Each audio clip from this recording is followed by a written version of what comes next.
بسم الله الرحمن الرحيم. قرآني نبض حياتي، قرآني طهر ذاتي، قرآني عصمة أمري، قرآني طوق نجاتي. قرآني نبض حياتي، قرآني طهر ذاتي، قرآني عصمة أمري، قرآني طوق نجاتي. آيات الله حمتني، غمرتني بالبركات، تحفظني من همزات الشيطان ومن زلاتي. آيات الله حمتني، غمرتني بالبركات، تحفظني من همزات الشيطان ومن زلاتي. بسم الله الرحمن الرحيم. Recording in progress.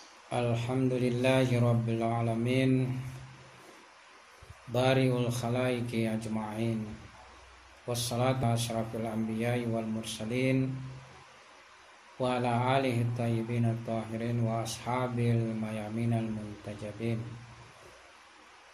Alhamdulillah, pada malam ini kita kembali berjumpa lewat Zoom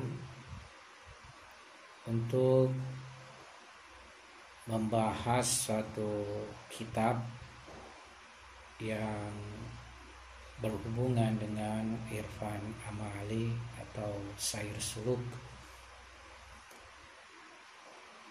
Sebelumnya kita malam Kamis itu membahas kitab Manazilus Sairin.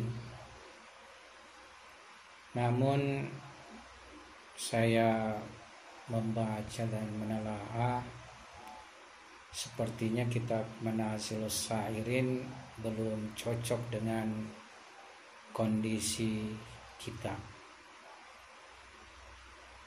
Akhirnya saya berpikir apa yang pantas kita bahas. Waktu saya temui seorang guru, muridnya Allama Tabatabai, beliau menganjurkan saya menelaah 2 buku, minimal 2 buku. Ada beberapa buku, yaitu buku yang beliau sendiri tulis. Beliau menulis satu buku berjudul Gome Awal Sair Suluk, yaitu langkah awal sair suluk, yang mana buku yang saya sudah himpun berjudul Selangkah Menuju Tuhan boleh jadi terinspirasi dari buku beliau Gome Awal Sair Suluk itu. Buku yang kedua yaitu Adabus Salah, karya daripada Imam Khomeini Quddussirruh. Ya, beberapa waktu, maksudnya ketika itu saya baca-baca buku ini lewat internet, ya, tapi tentunya tidak semua sempat saya mentelah.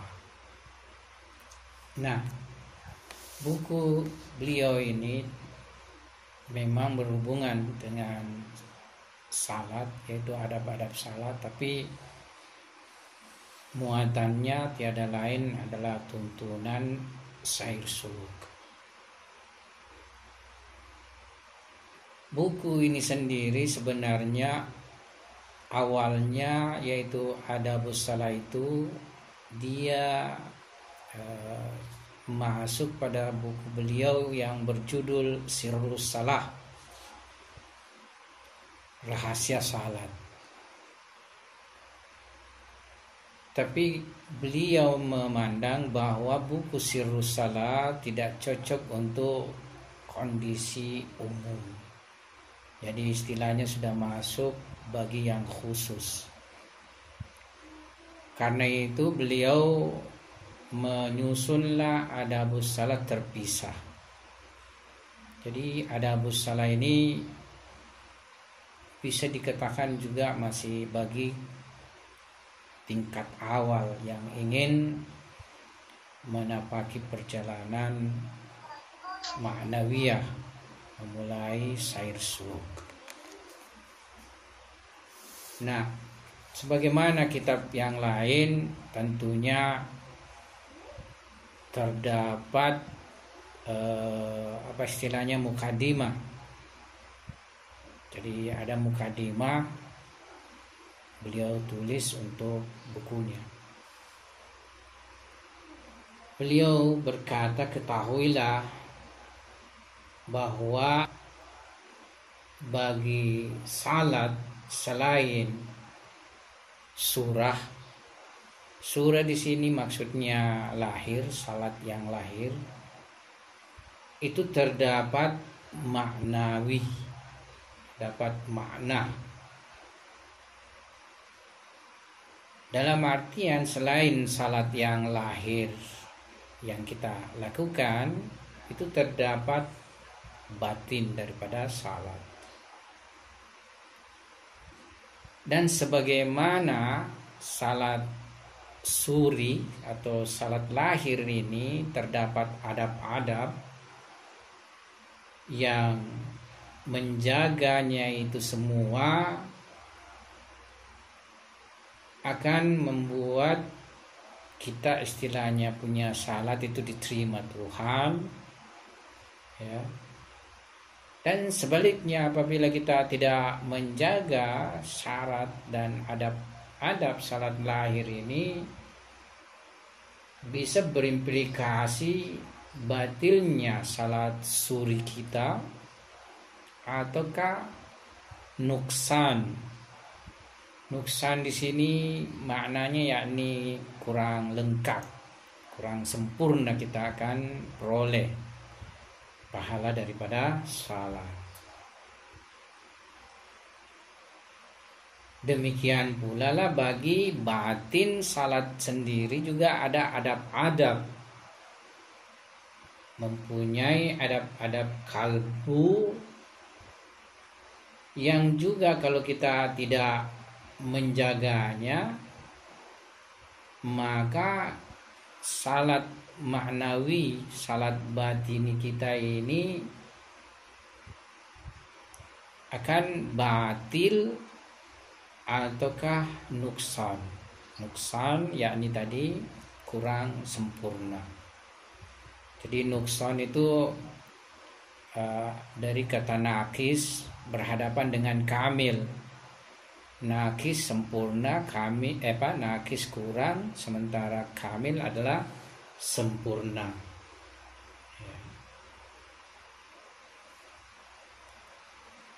Dan apabila kita bisa memelihara dan menjaga adab-adab ini, maka kita akan memperoleh ruh malakuti daripada salat.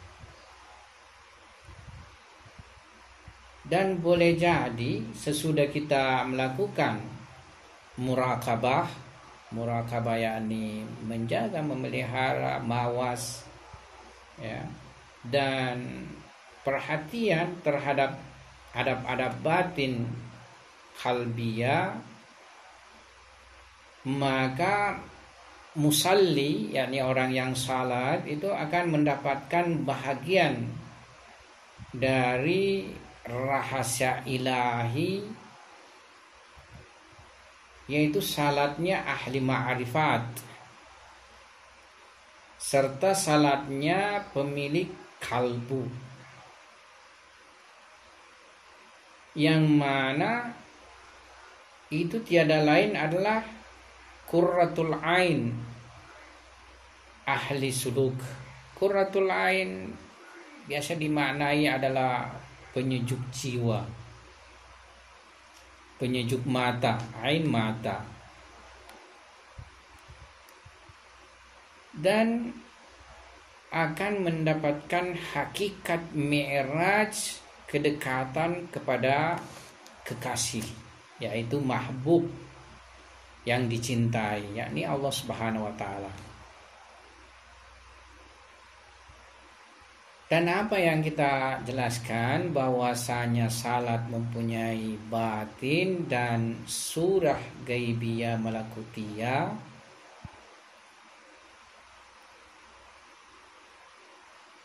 bahwa ini semua sesuai dengan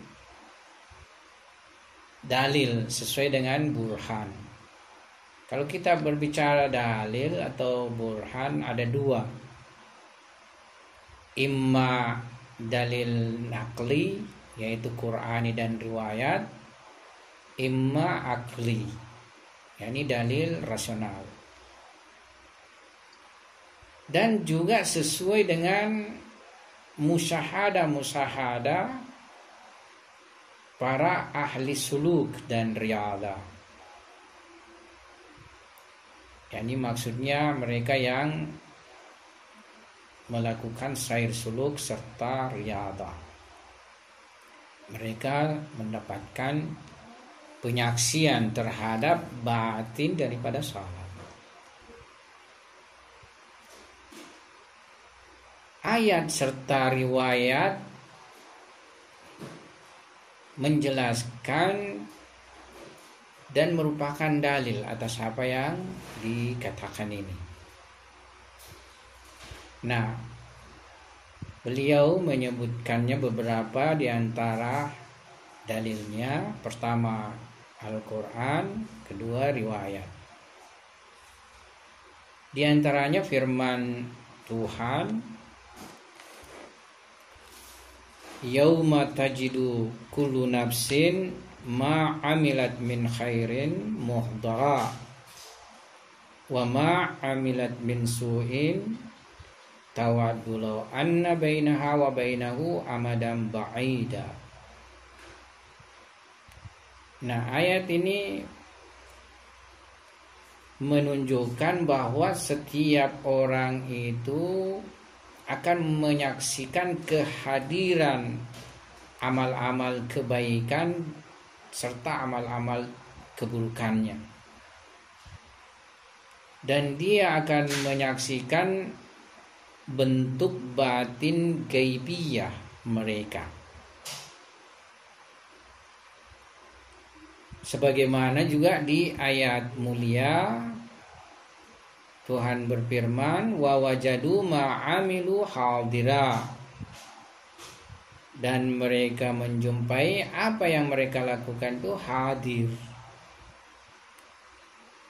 Serta ayat lain, فَمَا يَعْمَلْ مِثْقَالَ ذَرَّةٍ خَيْرًا يَرَهُ وَمَا يَعْمَلْ مِثْقَالَ ذَرَّةٍ شَرًّا يَرَهُ. Ya.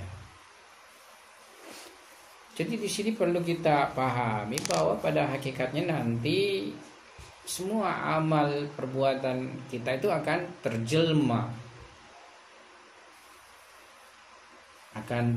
di hadapan kita. Amal kebaikan tentu berbeda dengan amal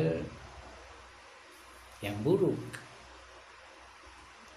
Amal kebaikan dalam riwayat yang lain itu dijelaskan dia akan nanti menjelma seperti seorang pemuda yang gagah, yang tampan. Sementara amal buruk dia akan menjelma seperti seseorang yang bertampang buruk serta bengis.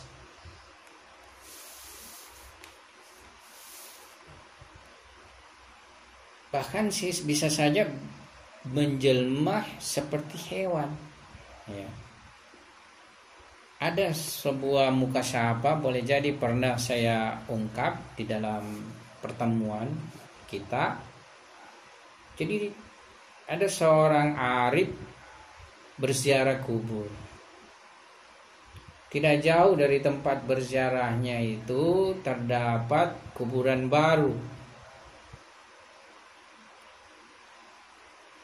Nah, tak lama kemudian ia mencium bau sangat wangi.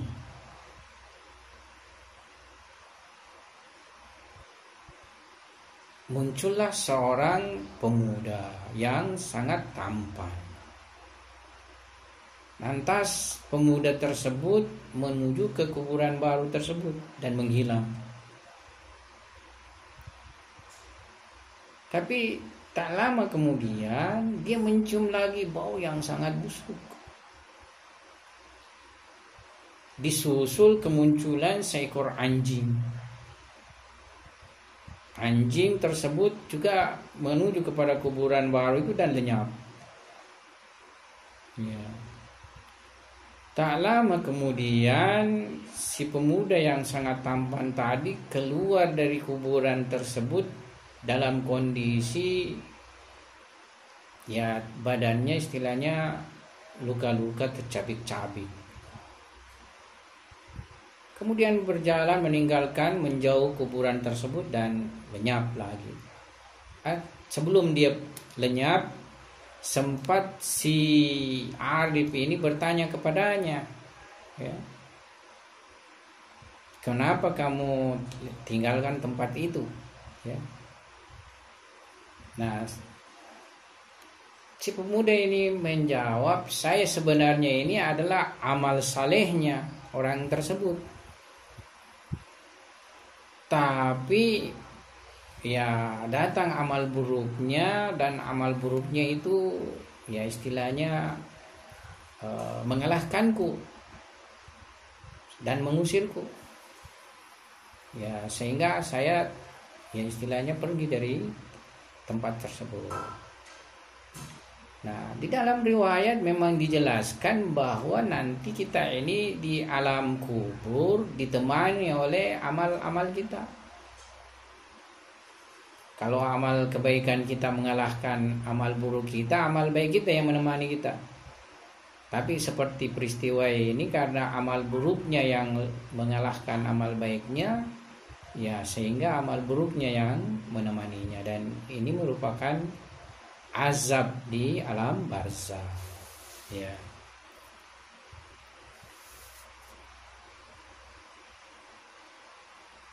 Adapun riwayat yang menjelaskan permasalahan ini, ya tentunya tidak banyak akan kita uraikan, tapi diantaranya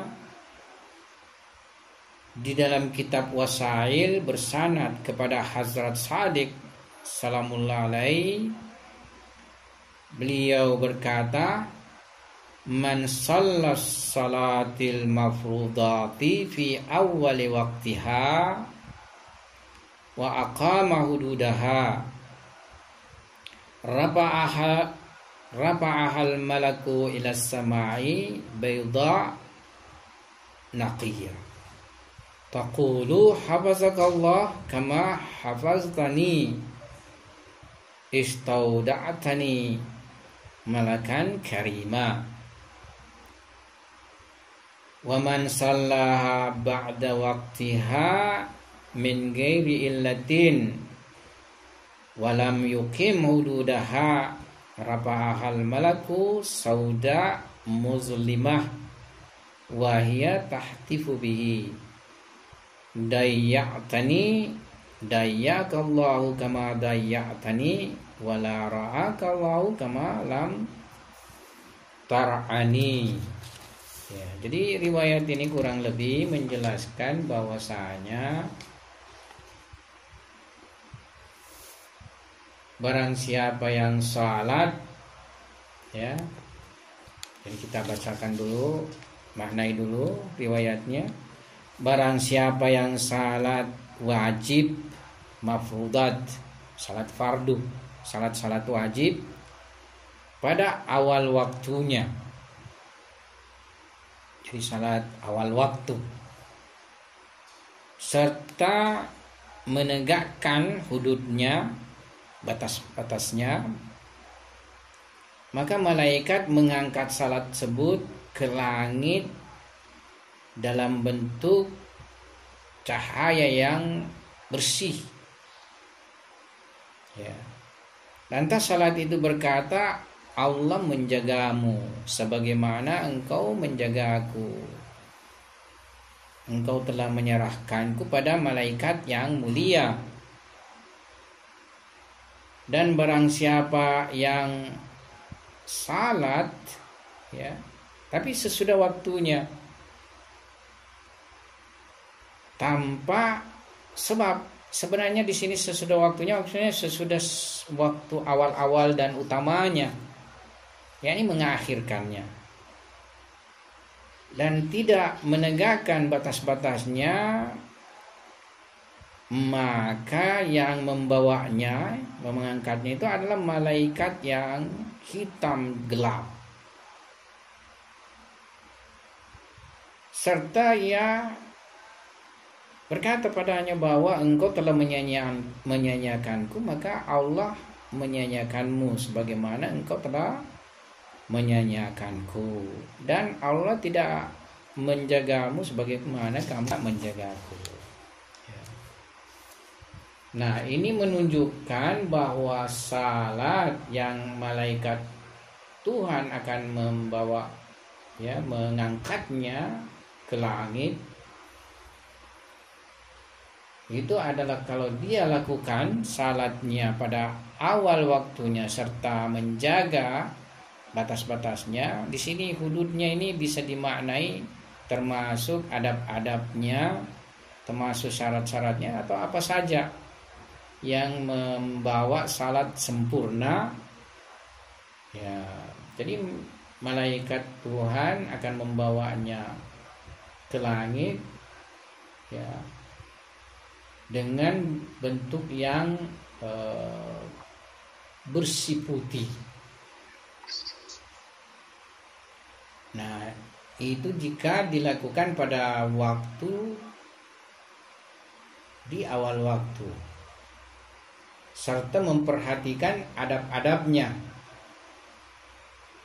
Dan dia juga berdoa bagi yang salat. Dia mendoakan kebaikan bagi yang salat. Ataukah dalam bentuk yang gelap, hitam, dan itu apabila salatnya tanpa ada uzur dia akhirkan. Jadi bukan dalam artian di sini meninggalkan sama sekali salat pada waktunya, ya. Karena kalau meninggalkan sama sekali salat pada waktunya, itu namanya perbuatan haram. Jadi misalnya kita sadar, tidak tidur, tidak pingsan, ya, waktu datang salat zuhur, kemudian kita sengaja tidak salat, artinya kita sibuk dengan pekerjaan lain saja. Waktu salat habis, nah ini perbuatan haram. Ini tentunya dosanya sangat besar sekali. Ya. Yang dimaksud dalam riwayat ini yakni meninggalkan awal waktu salat atau waktu utama salat, mengakhirkannya tanpa ada uzur, tanpa ada misalnya sesuatu yang menghalangi. Ya. Dia mengakhirkannya tanpa uzur dan dia tidak menjalankan atau menegakkan batas-batasnya, hudud-hududnya. Ya kan, kalau mau salat itu ya azan orang, iqamah orang, ya, dan hal yang lainnya. Kadang kalau sudah akhir waktu ya orang tidak akan azan lagi, tidak akan iqamah lagi, langsung saja salatnya dia lakukan. Dan dalam hal ini maka salat itu akan melaknatnya. Hadis ini di samping menunjukkan atas bentuk gaibiyah malakutiyah, juga menggambarkan terhadap hidupnya mereka, hayat mereka, yakni amal itu sendiri hidup. Sebagaimana dalil juga membuktikan hal ini. Ya, dan ayat serta riwayat memberikan penjelasan terhadap masalah ini. Sebagaimana Allah Subhanahu wa taala berfirman, wa inna daral akhirah lahiyal hayawan. Ya. Dan sesungguhnya kampung akhirat itu niscaya ia hayawan. Hayawan ini jamak daripada haiwan. Haiwan sebenarnya artinya hidup, kehidupan. Jadi kampung akhirat itu pada hakikatnya seluruhnya hidup. Dimensinya hidup. Sebab di sana tidak ada lagi dimensi materi. Dalam falsafah Isyraqi, iluminasi, alam materi ini adalah alam mati, alam ketiadaan cahaya. Tapi alam di atasnya, alam misalnya atau alam barzah itu alam hidup, alam cahaya dia. Di sana karena tidak ada materi lagi, makanya semua serba hidup. Amal pun yang terjelma di alam sana, alam misal itu juga hidup. Jadi semuanya justru di alam barzah atau misali itu hidup. Apalagi di alam akhirat semuanya hidup. Ya, wa inna daral akhirah lahiyal hayawan. Ini firman ilahi ya di dalam surah Ankabut ayat 64.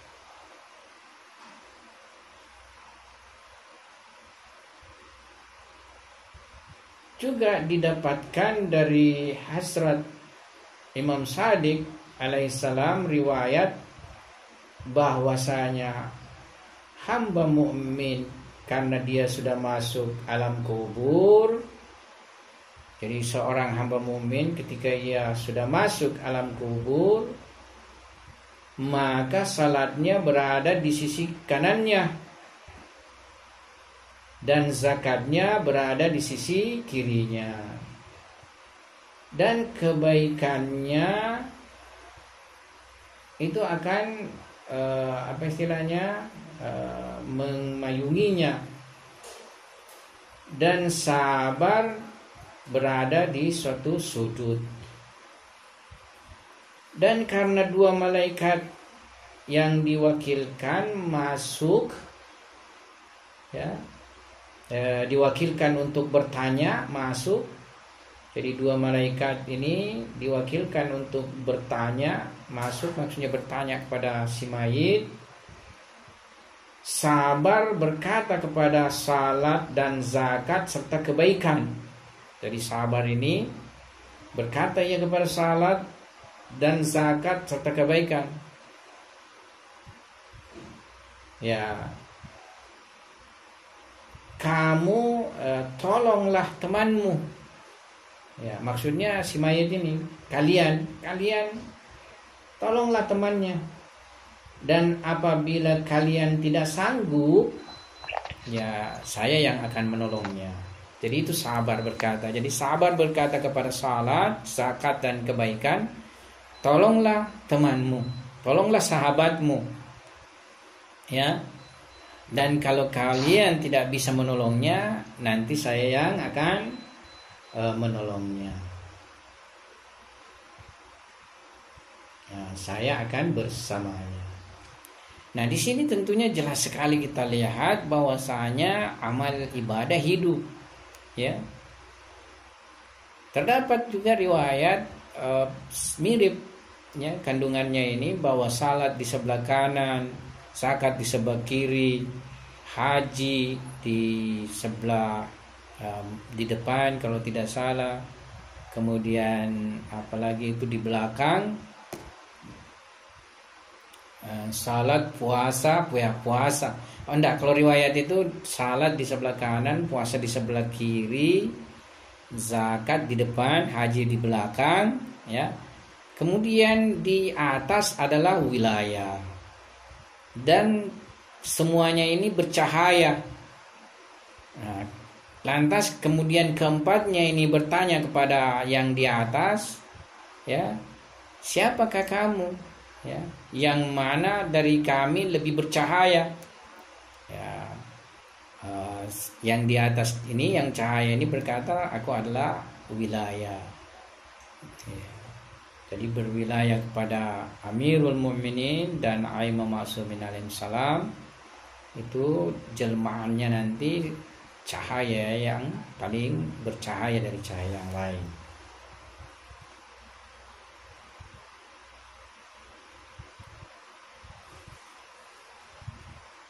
Nah, riwayat ini istilahnya dinukil di beberapa kitab, dan Syekh Saduq rahimahullah juga menukilnya di kitab Shawabul A'mal, dan beliau berkata delalahnya atas, maksudnya ini menunjukkan bahwasanya amal itu mempunyai surah ghaibiyah barzakhiyah, yakni bentuk gaib barzakh, mempunyai forma bentuk gaib barzakhiyah, dan hidup serta mempunyai kesadaran, ya. Jadi beliau mengatakan ini jelas. Jadi riwayat ini jelas menunjukkan bahwasanya amal itu mempunyai surah gaibiyah barzakhiyah, mempunyai bentuk gaib barzakh misali, ya, dan hidup serta punya kesadaran, ya. Dan hadis juga yang menjelaskan tentang tamassulnya Quran, tamassul terjelmahnya Quran dalam bentuk malakutiyah, serta tamassul salat itu banyak menjelaskan, artinya banyak riwayat menjelaskan tentang hal ini, ya. Dan apa yang sudah kita paparkan ini, bahwasanya salat dan ibadah-ibadah yang lain selain mempunyai adab-adab suriah, adab-adab lahir, juga mempunyai adab-adab kalbiyah, adab-adab batin, yang mana tanpa adab-adab ini maka salatnya nakis, kurang, atau bahkan salat sama sekali tidak diterima. Nah, di sela-sela nanti kitab ini, ya, yang mana istilahnya di dalam membahas masalah adab-adab kalbiyah itu akan dijelaskan lebih jauh. Nah, dan apa yang dalam makam ini mesti diketahui, bahwasanya mencukupkan salat dengan bentuk dan kulitnya itu berarti tidak mendapat bagian dari berkah serta kesempurnaan batiniyahnya, yang mana pada hakikatnya berkah kesempurnaan dan batinnya ini yang akan memberi atau membawa pada kebahagiaan abadi,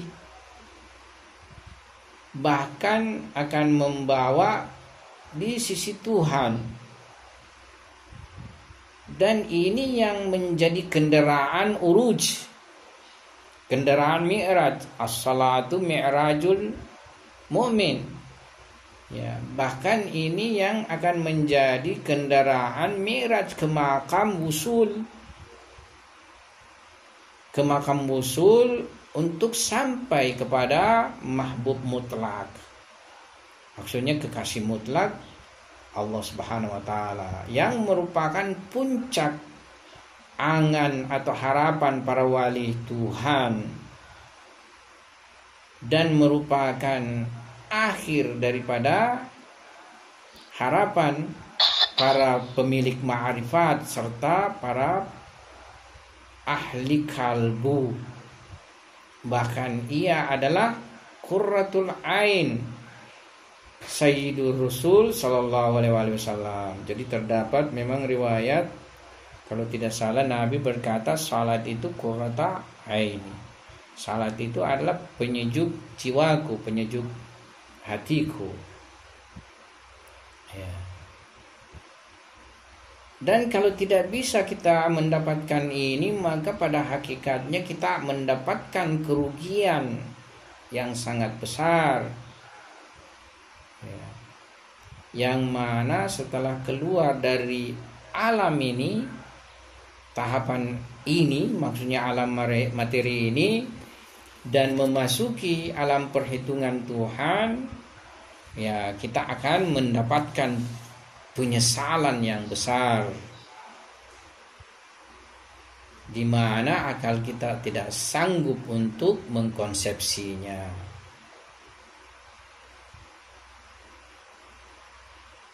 Kita selagi berada di dalam hijab-hijab alam mulk, alam rendah, alam ini, dan masih berada pada alam tabiat, penjara alam tabiat, ya kita tidak akan sanggup memasuki alam tersebut.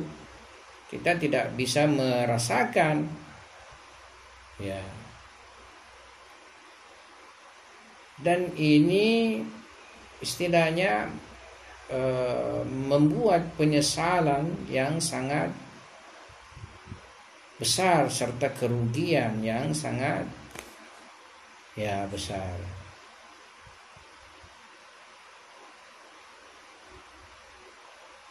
Yang mana sesuatu yang dengan perantaraannya kita bisa mencapai kesempurnaan dan kebahagiaan insani. Tapi karena kita tidak memperolehnya, maka kita tetap berada pada kekurangan-kekurangan batin serta kalbu, dan kita jauh dari hakikat kesempurnaan insani. Kita boleh jadi sesudah 40 atau 50 tahun letih bersusah payah di dalam salat, namun karena kita tidak perhatian terhadap adab-adab batiniah salat ini, kita tidak mendapatkan istilahnya kesempurnaan batiniah.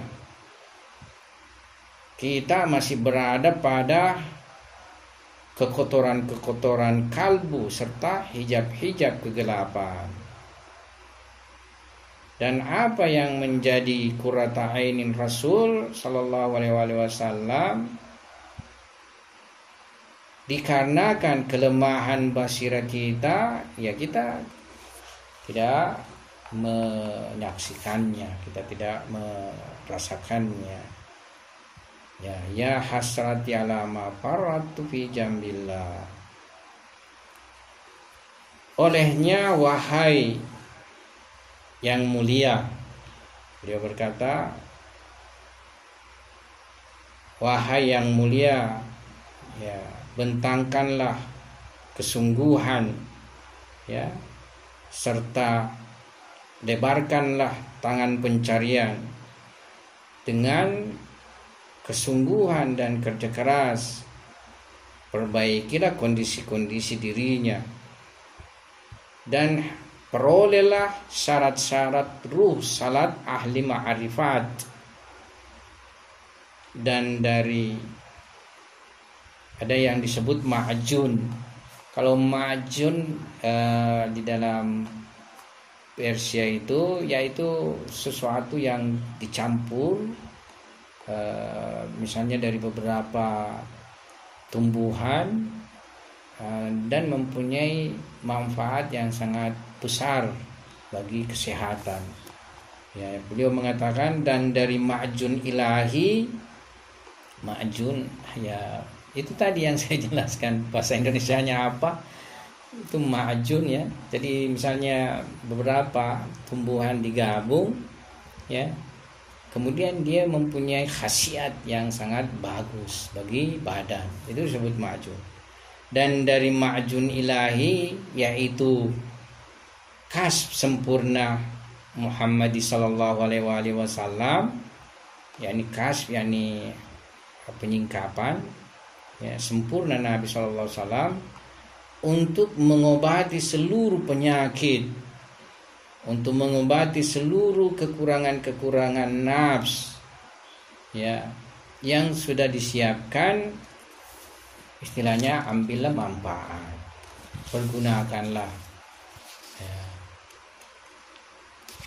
Dan dirimu kalau ada, ya, maksudnya selagi masih ada kesempatan, maka ya berusahalah keluar dari tempat kegelapan dan penyesalan serta sumur dalam sisi kegelapan ini, menuju kepada sisi kesucian serta rububiyah Allah Subhanahu wa taala. Yakni lakukanlah perjalanan, ya, dan lepaskanlah diri dari, ya, kegelapan, tempat gelap serta kerugian, serta bermi'rajlah sampai pada kedekatan serta kesempurnaan, ya. Jadi sampaikanlah dirinya kepada kedekatan, kesempurnaan pada Allah Subhanahu wa taala. Dan apabila kehilangan dari wasilah ini, maka akan terputuslah jalannya. In kubilat kubila ma siwaha, wa in ruddat rudda ma siwaha. Jadi salat itu di dalam riwayat yang masyhur dijelaskan, apabila ia diterima, kubilat diterima, kubila ma siwaha diterima apa yang selainnya, maksudnya amal ibadah lainnya. Ya, wa in ruddat, dan apabila ditolak, maksudnya salat ditolak, rudda ma siwaha, tertolaklah apa yang selainnya. Ini hadis masyhur. Yang pertama dihitung, dihisab salat. Kalau dia diterima, diterimalah amal perbuatan lainnya. Apabila dia ditolak, ditolaklah amal perbuatan selainnya. Nah, sedikit saya ingin tegaskan bahwasanya kita ini pada hakikatnya memang dalam tarbiyah permasalahan salat masih minim. Ya, kita misalnya memang belajar salat dengan pendekatan fikih. Alhamdulillah kalau kita juga pernah mempelajari fikih salat. Kalau ada hadirin di sini belum pernah belajar fikih salat, saya sarankan belajar sekali fikih salat. Karena jangan sampai salat yang kita lakukan, salat suri ini, yakni salat lahir ini yang kita lakukan belum cocok dengan fikih. Alangkah ruginya kita kalau masih lahirnya saja ini yang tidak cocok dengan fikih. Bagaimana kita bisa mendapatkan surah ma'nawiyannya, surah batiniahnya, kalau surah lahiriahnya saja tidak cocok kita jalankan? Nah, menurut perspektif saya, sekarang ini kita harus melakukan suatu apa istilahnya, tinjauan baru, yakni salat ini selain kita pelajari fikihnya, harus mempelajari di atas dari fikihnya ini. Kan kita ini bukan cuma apa istilahnya, menginginkan dimensi lahir daripada ibadah. Semua kita ini menginginkan dimensi batin daripada ibadah. Sangat rindu dengan dimensi batin ibadah, merasakan, ya, ibadah itu, maknawiyah itu, yang bagi arif kelezatan ibadahnya dia tidak ingin tukar dengan dunia seisinya ini. Dunia ini dia tidak ingin tukar dengan kelezatan yang dia rasakan dalam ibadahnya. Ya. Jadi betapa nilai nikmat yang diperoleh sebenarnya ibadah pada Tuhan. Dan ya salat ini paling merupakan ibadah ya yang istilahnya sangat jelas. Nah, karena itu tidak perlu cari jalan-jalan merasakan kelezatan ibadah. Tapi di salat ini, jika kita bisa benar-benar mendapatkan salat yang khusyuk, salat yang memberikan kenikmatan, pada hakikatnya ibadah yang lain juga akan mengikut untuk mendapatkan kenikmatan. Ya. Jadi betapa pentingnya salat sesuai dengan riwayat, in kubilat kubila ma siwaha wa in ruddat rudda ma siwaha. Olehnya imam mengatakan, kalau wasilah ini tidak bisa kita jadikan ya kendaraan untuk mencapai kedekatan kepada Allah Subhanahu wa taala, maka terputuslah kita. Ya, dengan dasar en kubilat kubila masiwaha. Jika salat ini diterima apa yang selainnya. Wa in ruddat rudda masiwaha. Dan apabila dia ditolak, maka ditolaklah apa selainnya. Ini bukan boleh jadi hanya masalah akhirat. Ya. Bisa saja juga berhubungan di dunia ini. Makanya beberapa dimensi itu ulama jelaskan, kalau rezekinya tidak beres, perbaiki salatnya. Ya. Kalau pekerjaannya tidak beres, perbaiki salatnya. Kalau apa saja kondisinya tidak beres, perbaiki salatnya. Ya. Seorang arif, gurunya Allamat Tabatabai berkata kepada Allamat Tabatabai ketika beliau masih awal-awal datang ke Najaf belajar Hauza, ketika beliau bertemu dipegang pundaknya ya, seolah-olah ya arif ini sepertinya memang memahami ya memahami seseorang itu, pegang pundaknya, dia berkata, anakku, kalau kau mau dunia, salat malamlah. Kalau kau mau akhirat, salat malamlah. Jadi istilahnya salat malam sendiri dalam hal ini merupakan resep untuk mencapai kebahagiaan baik dunia maupun akhirat, atau keberhasilan baik dunia maupun akhirat. Nah, ini merupakan mukaddimah dari kitab beliau Adabus Shalah. Jadi kitab aslinya ini berbahasa Persia, Adabus Shalah judulnya. Di mana kitabnya sudah diterjemah ke dalam bahasa Indonesia, jadi bisa misalnya dicari kalau dapat terjemahan ya sangat bagus juga, sambil kita ngaji bersama.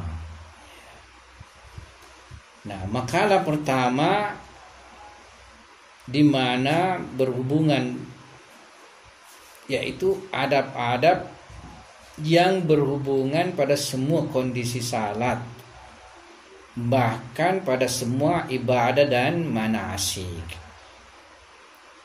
Dan dia adalah sesuatu yang daruri, sesuatu yang istilahnya daruri, yakni wajib ya. Dan beliau menguraikannya dalam beberapa pasal. Saya pikir kita nantilah memasuki pembahasan pada pertemuan berikutnya pasal pertama dari kitab Adabus Shalah ini. Ya, saya pikir mungkin seminggu sekali kurang.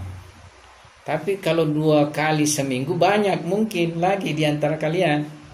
Baik juga saya mungkin dengan jadwal yang ada juga banyak. Tapi kalau seminggu sekali sedikit. Ya, tapi pada dasarnya kita semua ini ada pernah saya dapat riwayat, memang seminggu sekali ini tetap harus kita lakukan penambahan ma'rifat.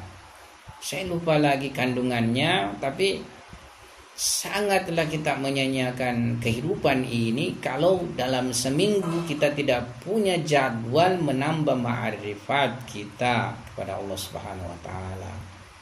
Ya. Jadi minimal 1 kali seminggu. Ya, boleh jadi nanti kita perbincangkan, kalau tidak cukup sekali kita upayakan 2 kali, kita sepakati kapan waktunya. Yang penting untuk sementara jadwal tetap kita insya Allah setiap malam Kamis mengaji kitab Adabus Shalah ini. Sekian saya pikir, admin fadhal, kalau ada pertanyaan kita sisihkan waktu 1-2 pertanyaan. Recording stopped. Oke, makasih banyak Ustaz atas ngajinya di malam hari ini. Adalah pertemuan pertama tentang ngaji kitab adab salat. Iya, tadi yang seperti disampaikan oleh Ustaz Samsunar, kalau ada di antara Bapak dan Ibu yang punya pertanyaan, oh iya, yang ada kayaknya 1. Untuk sementara 1 dulu mungkin ya, mengingat waktu yang ada. Silakan ya, tapi paling gemilang. Terima kasih banyak Ustaz. Assalamualaikum. Hanya mau nanya, itu tadi dikatakan Ayatullah Ali Al-Qadi, dunia dan akhirat. Recording in progress. Baiklah dengan sholat malam. Yang ingin saya tanya, sholat malam itu apakah hanya sekedar tahajud atau ada definisi tambahannya, atau ada perlakuan tambahannya, atau ada tambahannya, atau hanya sekedar salat tahajud sebagaimana yang kita pahami secara umum. Terima kasih banyak Ustaz. Recording stopped. Iya. Recording in progress. Salat malam sesuai dengan apa yang dipahami di dalam kita ini yang kaum beragama atau ulama kita, ya, salat malam itu yang juga disebut mungkin salat tahajud, ya, yang disebut salat tahajud. Tapi isinya salat malam itu ada 11 rakaat, di mana 8 rakaat itu niatnya salat lail, kemudian 2 rakaat niatnya salat syafa, serta 1 rakaat niatnya salat witir. Jadi keseluruhan 11 rakaat inilah yang diistilahkan salat malam.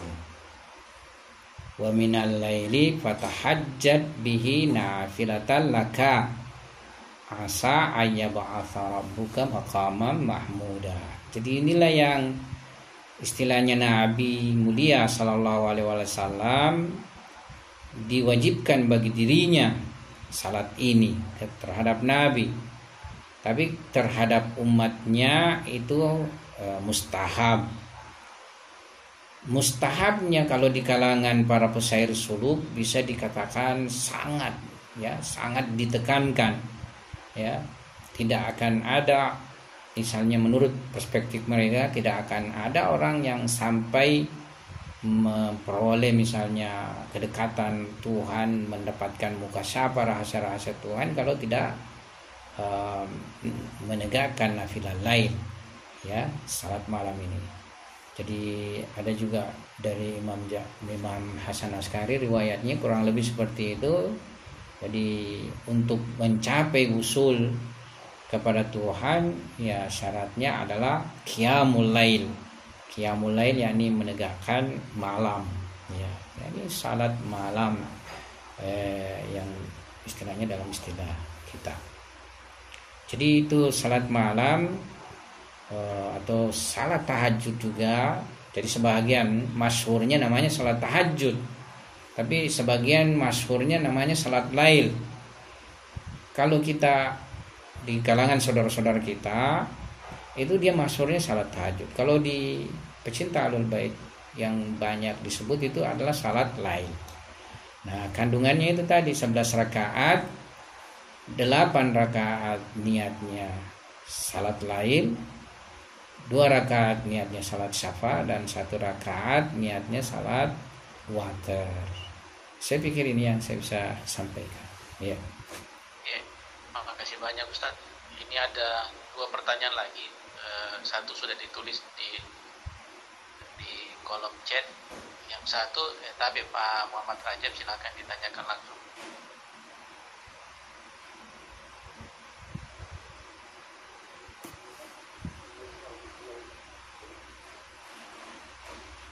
Waalaikumsalam warahmatullahi wabarakatuh. Tapi suara agak kurang keras gitu kan?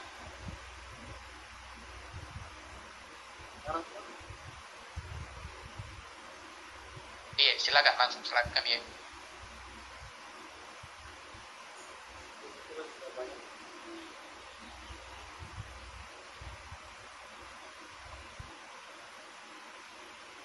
Tapi bisa diulangi pertanyaannya karena kurang kedengaran jelas suara tak.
Awal waktu ini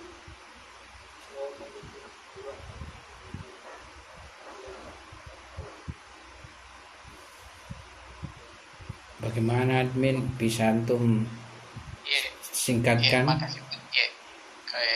Makasih banyak Pak Rajab. Tapi Ustaz, kalau tidak salah dengar dan tidak salah menanggapi, ini pertanyaannya terkait sholat awal waktu Ustaz.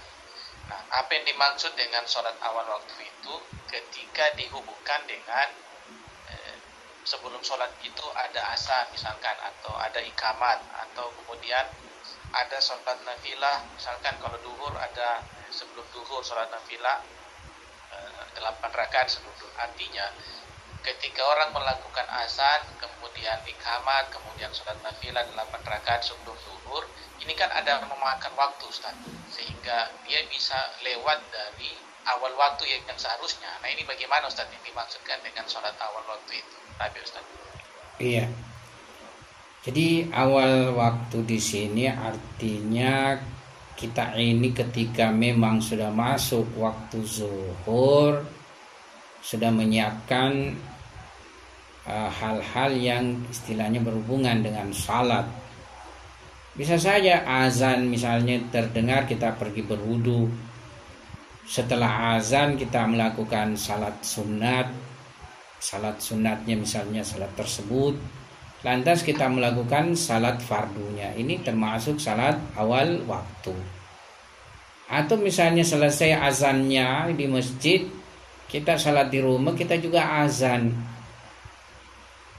Selesai azan kita juga salat mustahab, baru iqamah dan salat fardu, ini juga masih tetap salat awal waktu. Jadi berkisar misalnya sampai 20 menitan itu masih bisa disebut salat awal waktu. Ya. Salat mustahab juga bukan di salat yang lama-lama misalnya kan. Ya.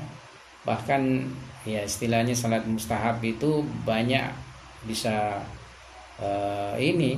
maksudnya tidak sepertilah salat fardu yang harus misalnya pakai surah, ya, harus dilakukan berdiri dan lain sebagainya. Ala kulli hal, maksudnya kurang lebih salat awal waktu itu yakni ketika sudah memang memasuki waktu, kita sudah menyediakan diri untuk salat, ya, kemudian apapun rangkaian salat kita, ibadah-ibadah yang kita lakukan sampai pada salat fardu tersebut, semuanya ini masih tergolong salat awal waktu. Yang mengakhirkan itu kalau misalnya mungkin sudah berapa zaman lewat, ya, kan ada lagi nanti disebut salat utama. Jadi bisa saja dia bukan salat awal waktu tapi masuk waktu utama. Masih masuk waktu utama. Kalau waktu utama itu perhitungannya lebih luas daripada awal waktu. Ya. Makasih banyak Ustaz. Ya, tapi ini ada pertanyaan terakhir Ustaz. Dari Ibu Tuti. Tapi Ustaz, bagaimana sholat yang hakiki tersebut agar dia bisa menjadi ruh bagi seluruh perbuatan kita? Karena banyak orang yang sholat tetapi tidak memberikan roh dalam kehidupan sehari-hari, apalagi jika berkaitan dengan akhirat. Tapi Ustaz, jadi kita ini baru mau mencari mana itu salat hakiki, karena kita punya salat ini masih salat suri, salat lahir. Ya, salat lahir belum tentu salat hakiki. Kalau salat yang sudah sampai hakiki itu mencakupi aspek batinnya, kalbiahnya ini salat, malakutiyahnya ini salat. Nah, kita ini baru istilahnya ngajinya untuk mau mendapatkan salat hakiki ini. Ya, tentu di dalam pembahasan nanti kita akan menuju pada ma'rifat salat hakiki, meskipun teoritis, karena kalau praktisnya direalisasikan, diselupkan, ya, kadang kita ini secara husuli sudah memahami, tapi secara huduri, ya, itu sangat jauh dari kenyataannya. Ya, salat hakiki inilah yang kita ingin capai dengan pendekatan, ya, ngaji dulu, membahas dulu. Ya, kalau istilahnya secara usuli kita pahami, nah kita bersungguh-sungguh untuk mencapai secara huduri. Ya, saya pikir ini sementara bisa kita jawabkan. Tapi kalau misalnya ingin lebih ininya, ya, salat hakiki yakni salat yang bisa mengangkat derajat kita untuk berada di sisi Allah Subhanahu wa taala, yakni mi'raj kepada Tuhan, atau yang sebagaimana kita tadi uraikan, dia menjadi qurrata ain bagi kita, penenang, penyejuk bagi kita. Ya, saya pikir ini yang bisa kita jelaskan untuk sementara, mudah-mudahan ada manfaatnya. Saya kira kita punya waktu sudah lewat. Yes, saya kira sekian. Recording stopped. ya, Makasih banyak Ustaz atas ngaji di malam hari ini. Terima kasih banyak kepada yang sudah bertanya, juga kepada Ibu dan Bapak yang telah hadir di malam hari ini.